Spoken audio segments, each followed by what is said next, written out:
છોટાઉદેપુર એલસીબીની મોટી કાર્યવાહી. પાનવડ પાસે દારૂ ભરેલી ડસ્ટર કાર ઝડપાઈ. કુલ કિંમત ₹6.61 લાખનો મુદ્દામાલ જપ્ત. છોટાઉદેપુર ગુજરાતમાં દારૂબંધીના કડક અમલ માટે પોલીસ સતર્ક બની છે.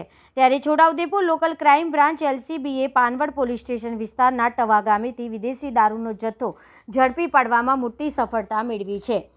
રેનોલ્ટ ડસ્ટર ગાડીમાં લઈ જવાતા દારૂ અને અન્ય ચીજવસ્તુઓ મળીને કુલ કિંમત ₹6,61,055નો મુદ્દામાલ કબજે કરવામાં આવ્યો છે.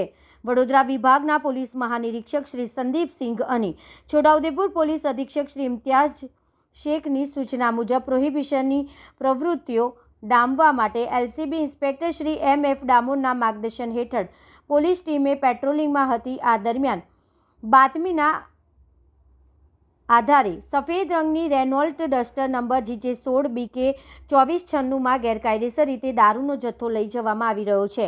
બાતમીના આધારે પોલીસે ટવા ગામે વોચ ગોઠવી શંકાસ્પદ ગાડીને કોર્ડન કરી અટકાવી હતી. ગાડીની તલાશી લેતા તેમાંથી ભારતીય બનાવટના વિદેશી દારૂની કુલ 805 બોટલ મળી આવી હતી. ઝડપાયેલ મુદ્દામાલની વિગત પોલીસે નીચે મુજબનો મુદ્દામાલ જપ્ત કર્યો છે. વિદેશી દારૂની 805 બોટલ, કિંમત ₹2,58,405. રેનોલ્ટ ડસ્ટર કાર, કિંમત ₹4 લાખ. મોબાઈલ ફોન, કિંમત ₹2,000. રોકડ રકમ 650. કુલ મુદ્દામાલ 6,61,055. આરોપીની ધરપકડ અને ગુનાહિત ઇતિહાસ. પોલીસ સ્થળ પરથી નરેશભાઈ બોધાભાઈ પરમાર, રહેઠાણ ભાવનગરની ધરપકડ કરી છે. તપાસમાં જાણવા મળ્યું છે કે પકડાયેલ આરોપી અગાઉ પણ ભાવનગરના ગંગાજળિયા પોલીસ સ્ટેશનમાં પ્રોહિબિશનના ગુનામાં સંડોવાયેલો છે.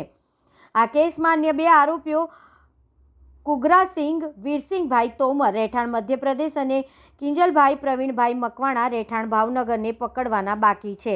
પોલીસે પાનવડ પોલીસ સ્ટેશનમાં ગુનો નોંધી આગળની કાયદેસરની કાર્યવાહી હાથ ધરી છે.